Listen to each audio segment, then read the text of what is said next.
जोहार दोस्तों, आप सभी को आपका अपना चैनल नाग पूर्णिमा फाउंडेशन में स्वागत है। आज की इस वीडियो में हम लोग यूजीसी नेट का प्रीवियस ईयर का क्वेश्चन है जो उसको हम लोग डिस्कशन करेंगे। यूजीसी नेट में जैसे कि आप सभी को पता है टोटल 10 यूनिट होता है, उसमें से पहला यूनिट के कुछ एमसीक्यू को चर्चा करेंगे जो प्रीवियस ईयर में पूछा गया है। ये जो यूनिट 1 है, यूनिट 1 थोड़ा सा मतलब कन्फ्यूजन वाला चैप्टर रहता है और इसमें याद करने की ज़्यादा ज़रूरत पड़ती है। इसमें स्रोत संबंधी वार्ता है, पशुचारण तथा खाद्य उत्पादन, सिंधु या हड़प्पा की सभ्यताएं, वैदिक और उत्तर वैदिक, उसके बाद राज शासन व्यवस्था का विस्तार। तो ये सब पॉइंट से क्वेश्चन पूछा जाता है यूनिट 1 में। तो चलिए पहला प्रश्न क्या है देखते हैं हम लोग। 2022 में पूछा गया है।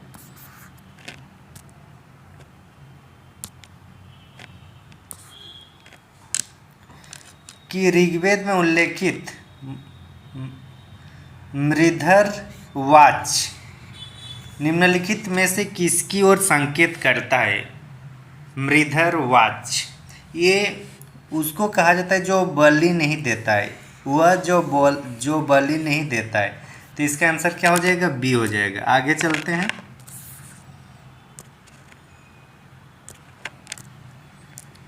दूसरा प्रश्न हमारे पास है, निम्नलिखित में से कौन से सही है? तो टोटल 4-5 ऑप्शन दिया है, उनमें से कौन सा सही है वो देखना है। नीचे कुट दिया हुआ है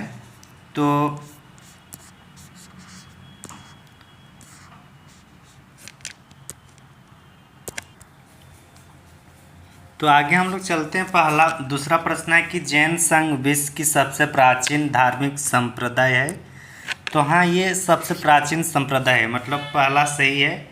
तो पहला अगर सही है तो डी वाला कैंसिल हो जाएगा क्योंकि इसमें पहला नहीं है। स्यादवाद बौद्ध धर्म का केंद्रीय दर्शन है। स्यादवाद बौद्ध धर्म का नहीं है बल्कि ये जैन धर्म का है, मतलब दूसरा गलत है। तो दूसरा गलत है मतलब ये भी गलत हो जाएगा, ये भी गलत हो जाएगा। तो आंसर बी नंबर यहाँ से आ जाएगा। बाकी सबको नहीं देखने से भी चलेगा क्योंकि एलिमिनेट प्रोसेस से जो सही होता है वो 100% सही हो जाता है। तो इसलिए इसका 2 का आंसर बी हो जाएगा। फिर भी कंफर्मेशन के लिए हम लोग देख सकते हैं। तीसरा जो पॉइंट है, कौटिल्य का अर्थशास्त्र केवल, ये सब जहाँ भी केवल है, सभी है, ये सब क्या है? की पॉइंट है। तो ये केवल है तो ये धन उत्पादन की नीतियों से संबंधित नहीं बल्कि बाकी चीज़ों के बारे में भी जानकारी देती है। शिशुपाल की कथा महाभारत के सभा पर्व में पाई जाती है, ये सही है। और रामानुजाचार्य अल्लाभा होगा यहाँ पे, अल्लाभा प्रभु रामानुजाचार्य के शिक्षक थे। नहीं, रामानुजाचार्य के शिक्षक थे हम लोग का यमुनाचार्य। कौन? यमुनाचार्य। तो एक्चुअली 5 भी गलत है। तो इस तरीके से इसका हम लोग पहले ही इसका आंसर मिल गया था कि बी हो गया एलिमिनेशन प्रोसेस के दौरान। आगे चलते हैं। फिर ये सब अक्टूबर 2022 में जो नेट यूजीसी नेट हुआ था उसका पहले शिफ्ट क्या है। तीसरा प्रश्न है कि निम्नलिखित में से किस पाली धर्म ग्रंथ में गौतम बुद्ध गो संरक्षण की आवश्यकता पर बल देते हैं? किसकी गो संरक्षण? तो सुत्तनिपात एक उनका पाली बौद्ध ग्रंथ है जो सुत्पिटक या खुद्दक निकाय का ही एक भाग है, उससे ये संबंधित है। प्रज्ञापारक की बात किया जाए तो ये हम लोग का महायान संबंधित है। और महायान कौन सी भाषा में था? ये संस्कृत भाषा में था। अभिधम पिटक, ये अभिधम पिटक उसके दर्शन शास्त्र के बारे में बात करते हैं, बौद्ध धर्म के, बौद्ध के। और अशोकवादन जो है ये अशोक के बारे में जानकारी प्राप्त होता है। हालांकि ये भी पाली ग्रंथी है, बौद्ध भिक्षु ने ही लिखे हैं। तो एक्चुअली इसका आंसर क्या हो जाएगा? 3 का ए हो जाएगा। आगे चलते हैं। फिर चौथा प्रश्न है कि हिंदू साहित्य परंपरा में कौन से ग्रंथ प्रस्थान त्रयी के समुच्चय का निर्माण करते हैं? प्रस्थान त्रयी मतलब इसमें कितने ग्रंथ है? 3 है। त्रयी का मतलब 3। तो कौन कौन सा 3 है? तो इसमें है हम लोग का ब्रह्मसूत्र, उपनिषद 2 हुआ, और एक है जो हम लोग का भगवत गीता। ये तीनों को कहा जाता है प्रस्थान त्रयी। तो इसमें से देखिए ब्रह्मसूत्र और उपनिषद तीनों 4 दिया है जबकि भगवत गीता नहीं। तो इसका आंसर एक्चुअली में सही में क्या हो जाएगा? सी होगा। बहुत सारे बच्चे ये मानेंगे कि त्रयी है, मतलब कहीं का ना कहीं जो 3 ऑप्शन है उन्हीं में से एक होगा, जबकि यहाँ लॉजिक कुछ और है। ठीक ना, तो हमेशा जो कॉमन सेंस होता है वो आंसर सही नहीं बताता है। आगे चलते हैं। नीचे 2 कथन दिए गए हैं, उनके बारे में चर्चा करना है हम लोग को, और ये हम लोग का हड़प्पा सभ्यता के बारे में है। देखते हैं क्या है। हड़प्पावासी जीवात्मा में विश्वास नहीं करते थे। ठीक, पहला कथन। दूसरा कथन है कि किसी भी हड़प्पा स्थल से किसी मंदिर का साक्ष्य नहीं प्राप्त होता है। 2 एग्जैक्टली सही है, ये आप लोग कहीं ना कहीं पढ़े होंगे। तो 2 एग्जैक्टली सही है, तो ये तो नहीं होगा, और 2 गलत है, मतलब ये बी और सी नहीं होगा। या तो दोनों सही है या फिर पहला गलत और दूसरा सही है।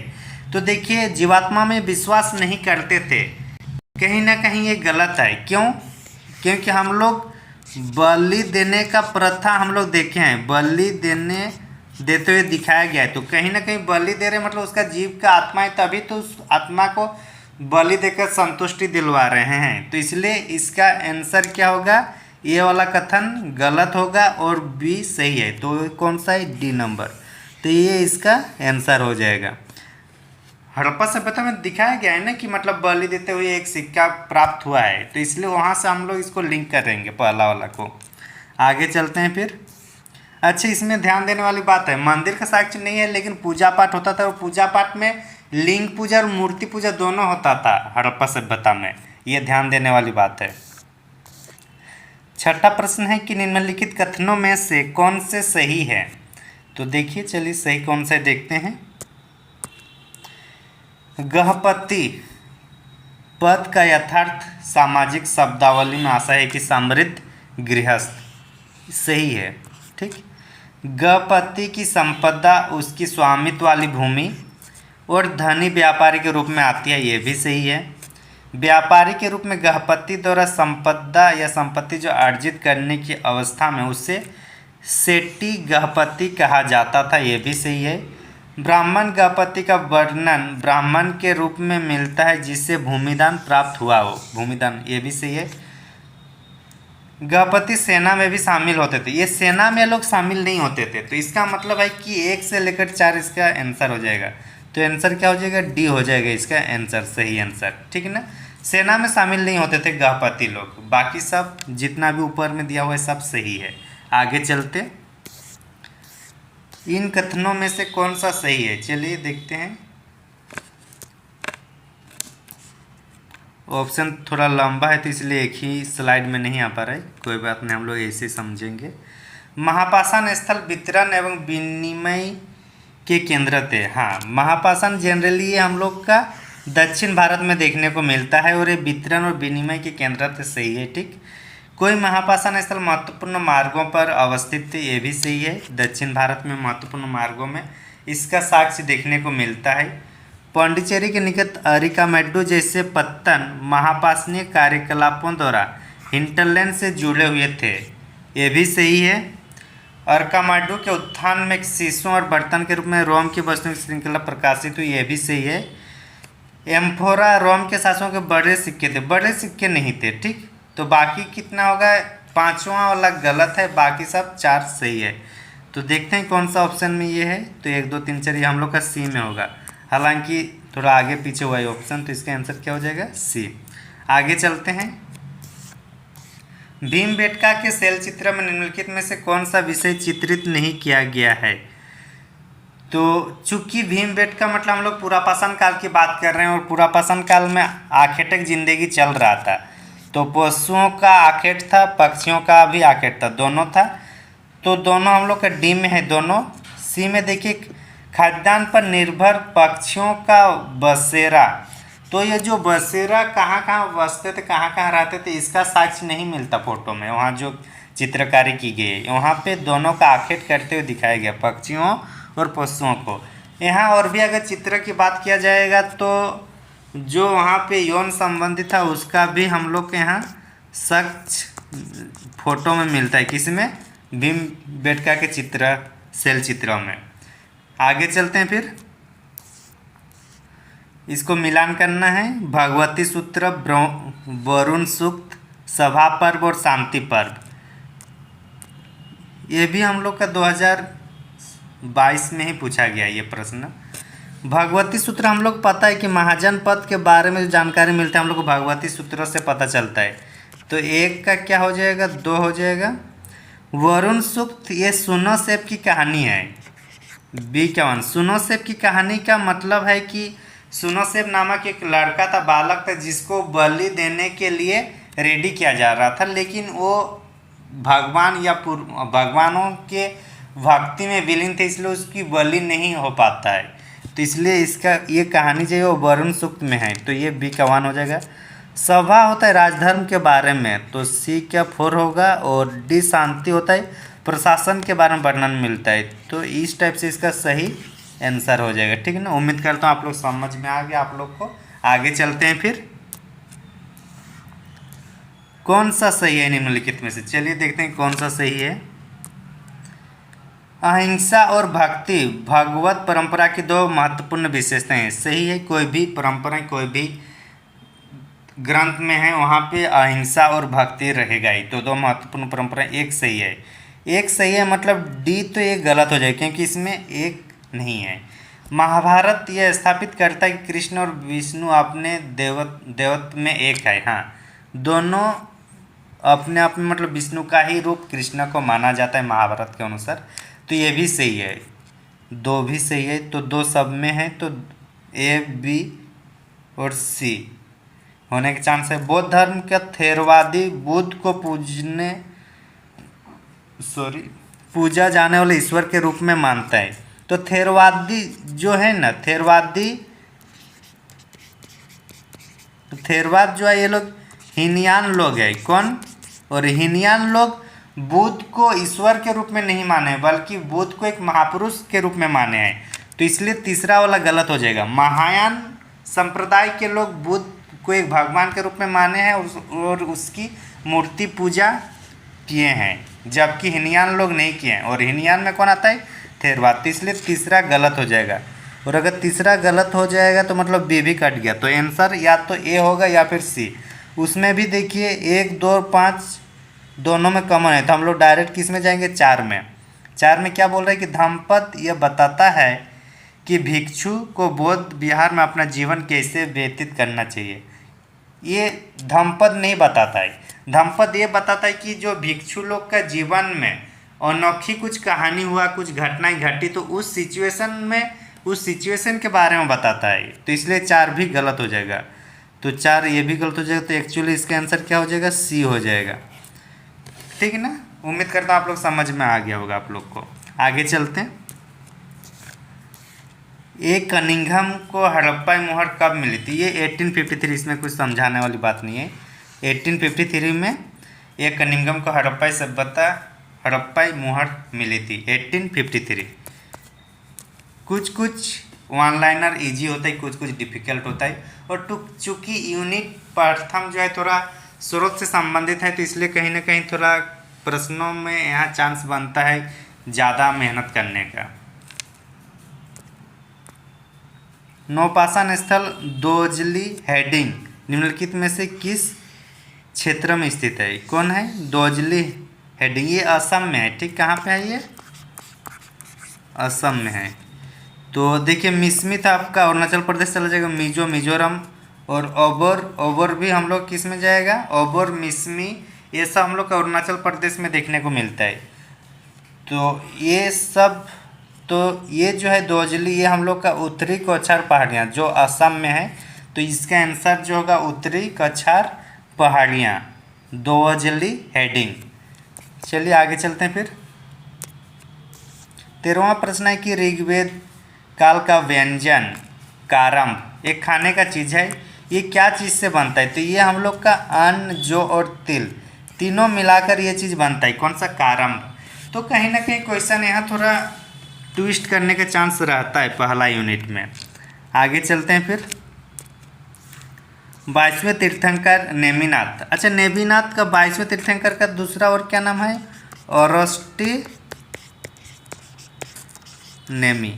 ओरोस्टी नेमी भी कहा जाता है इसको, तीर्थंकर को, 22वां तीर्थंकर को। और ये किससे संबंधित है, तो ये हम लोग के कृष्ण भगवान से संबंधित है। ऐसा माना जाता है कि औरस्टी नेवी का भी जो जन्म हुआ है यदुवंश में ही हुआ है। कौन सा वंश में? यदुवंश में। और यदुवंश में कौन थे? श्री कृष्ण, हम लोग का भगवान कृष्ण। तो ये भी इसमें थे, तो इसलिए इसका आंसर क्या हो जाएगा? सी हो जाएगा। औरस्टी नेमी और ऋषभदेव, ये दोनों की जानकारी हम लोग का ऋग्वेद में मिलता है। किसमें? ऋग्वेद में मिलता है। आप लोग कमेंट करके ये बताइएगा कि औरस्टी नेमी उर्फ नेमिनाथ का प्रतीक चिन्ह क्या था, ये आप लोग कमेंट करके बताइएगा, ठीक ना। आगे चलते हैं हम लोग फिर। निम्नलिखित में से किसके अनुसार बहुधा बोधिसत्व के पार्श्व में स्त्री, विशेषकर स्त्री परिचारिकाओं की प्रतिमा वाली प्रधानता तांत्रिक अथवा वज्रयान प्रभाव का प्रतिबिंबन हो सकता है? ये हिंटंगटन ने किए थे, हिंटंगटन ने कहे थे ये वाला। परिचारिका का मतलब होता है गुलामी, ठीक ना। तो इसका आंसर होगा हंटिंगटन। आगे चलते हैं। 16वां प्रश्न है, इसको मिलान करना है। सम्राट, विराट, भोज या राजा जो एक शब्दावली है, ये किस किस भागों में कहा जाता है, उसको मिलान करना है। तो देखिए जो हम लोग का है सम्राट, सम्राट पूर्वी भाग में कहा जाता है। कौन से भाग में? पूर्वी भाग, मतलब 1 का 4। तो सी और डी तो हट जाएगा, या तो ये होगा बी। विराट जो है ना, विराट हम लोग का पश्चिमी भाग में कहा जाता है। किस में? पश्चिमी भाग में। तो देखिए ए का 4 और बी का 3, तो हम लोग का ए आंसर हो जाएगा। आगे भी देखते हैं, ठीक। सी दक्षिणी भाग, मतलब भोज, भोज राजा को ही कहा जाता है। जैसे कहावत नहीं था जो एक टाइप का गाली है कि भोज गंगू तेली वाला। और राजा किसको? मध्य देश में कहा जाता है, तो इसलिए इसका आंसर ए हो जाएगा, ठीक ना। आगे चलते हैं फिर। 17वां प्रश्न है कि निम्नलिखित में से किस स्थल पर उत्तर हड़प्पा और गेरुक मृदभान चरण के बीच अति व्यापन का पता लगाया जा सकता है? अति व्यापन, हिंदी शब्दावली थोड़ा डिफिकल्ट है ये वाला। अति व्यापन का मतलब कि कोई जीव या कोई विशेष एक स्थल पर किसी एक चीज़ के लिए फेमस है, परिभाषित किया जाता है किसी एक चीज़ के लिए, लेकिन बाद में वो चीज़ किसी और भी चीज़ को इंगित करने लगता है, तो उसी को बोला जाता है अति व्यापन।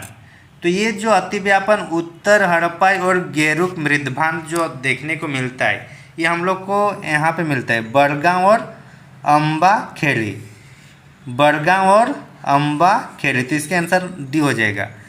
अगर इस कहाँ है इसको अगर देखा जाए तो अम्बा खेड़ी हम लोग का मध्य प्रदेश में है, बड़गांव हम लोग का यूपी में है,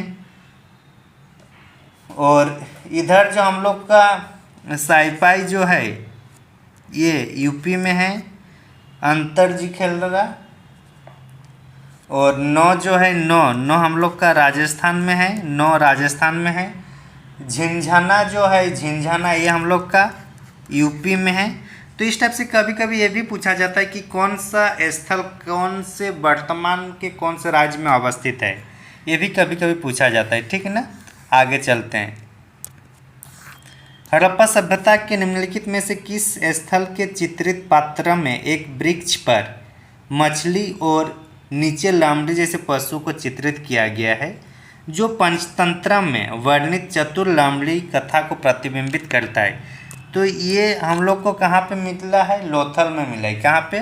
लोथल में। लोथल में हम लोग को और क्या मिला है? लिपस्टिक, लिपस्टिक का साइज भी कहाँ से मिला है? लोथल में। ये सब लोथल में है। राखीगढ़ी कहाँ है? ये हरियाणा में है राखीगढ़ी, जहाँ पे युगल समाधि का साक्ष्य मिला है हाल ही फिलहाल में राखीगढ़ी में। आगे चलते हैं। धोलावीरा में क्या मिला है? आप लोग कमेंट करके ज़रूर बताइएगा। आगे चलते हैं। 19वां प्रश्न है कि निम्नलिखित को काल क्रमानुसार व्यवस्थित कीजिए। तो पहला क्या है देखते हैं। कोलिन मैकेंजी ने संस्कृत और द्रविड़ भाषा में 8000 से अधिक शिलालेख एकत्र किए हैं। कौन कौन? कोलिन मैकेंजी ने संस्कृत और द्रविड़ भाषा का, संस्कृत और द्रविड़ भाषा का। तो पहला ए से, उसके बाद देखिए जेम्स प्रिंसेप ने अशोक काल की ब्राह्मी लिपि जो था उसको पढ़ा ना जेम्स प्रिंसेप ने। अलेक्जेंडर कनिंघम द्वारा अशोक के शिलालेखों का प्रकाशन किया है। दक्षिण भारतीय शिलालेखों के जर्नल एपिग्राफिया कर्नाटिका का पहला अंक और एपिग्राफिया इंडिका का पहला अंक है। तो ये सब एक साथ क्रमानुसार ही सजाया हुआ है, तो इसका आंसर क्या हो जाएगा, ये वाला। तो कहीं ना कहीं हम लोग को ये समझ में आ रहा है कि यूजीसी नेट ने जो क्वेश्चन पूछता है उसमें से कब जो टाइम पीरियड है उसको भी थोड़ा ध्यान में रखने की आवश्यकता है जब इस टाइप से कालक्रमानुसार को सजाने के लिए बोला जाए तब। आगे चलते हैं। आज की इस वीडियो का आखिरी क्वेश्चन है। आगे और भी हम लोग वीडियो सीरीज को चर्चा करेंगे, अगर आप लोग को अच्छा लगा, आप लोग का कुछ फ़ायदा हो पा रहा है तो। इसमें है निम्नलिखित को कालक्रमानुसार व्यवस्थित कीजिए। चलिए, आरंभिक मंदिर, प्रथम स्तूप, आरंभिक उपनिषद, उत्तर वैदिक परंपराएं और महायान बौद्ध संप्रदाय का विकास। तो इनमें से देखिए उत्तर वैदिक सबसे पहले आ रहा है। उत्तर वैदिक पहले आ गया, मतलब डी होगा सबसे पहले, और सभी में डी है। उत्तर वैदिक में ही जब ज़्यादा मतलब ब्राह्मण ग्रंथ का ज़्यादा गलत यूज होने लगा तो उस टाइम उपनिषद का भी शुरुआत होता है। तो जस्ट उत्तर वैदिक परंपरा के लास्ट में उपनिषद की शुरू होता है। तो इसके बाद डी के बाद सी हो जाएगा। तो डी के बाद सी यहाँ तक, मतलब या तो ए होगा या बी होगा, मतलब सी और डी कैंसिल हो जाएगा। अब बाकी देखिए बी तक सेम आ रहा है। बी में क्या है, प्रथम स्तूप। प्रथम स्तूप मतलब बौद्ध धर्म से संबंधित हो रहा है, ठीक। और महायान जो है ये धार्मिक परिवर्तन हुआ है और ये आरंभिक मंदिर बना है गुप्त काल में। तो गुप्त काल के पहले हम लोग का बौद्ध धर्म आता है, तो इसलिए ई पहले हो जाएगा और उसके बाद आरंभिक मंदिर ए। तो इसलिए इसका सही आंसर क्या हो जाएगा, बी हो जाएगा आंसर। तो उम्मीद करता हूँ आज के इस वीडियो में हम लोग जो 20 क्वेश्चन का डिस्कशन किए हैं वो आपके परीक्षा के लिए महत्वपूर्ण होगा। इसमें ये भी पता चलेगा क्वेश्चन का पैटर्न कैसे पूछा जा रहा है और कैसे उसको सॉल्व करना है, उसका भी कुछ आइडिया मिल जाएगा। उम्मीद करता हूँ आप लोग को आपकी तैयारी में कुछ सहयोग करने का प्रयास किए हैं इस वीडियो के माध्यम से। अगर आप हमारे चैनल में नए हैं तो ज़रूर हमारे चैनल को सब्सक्राइब करें और अपने साथियों को भी शेयर कर दीजिएगा। Thank you for watching. धन्यवाद।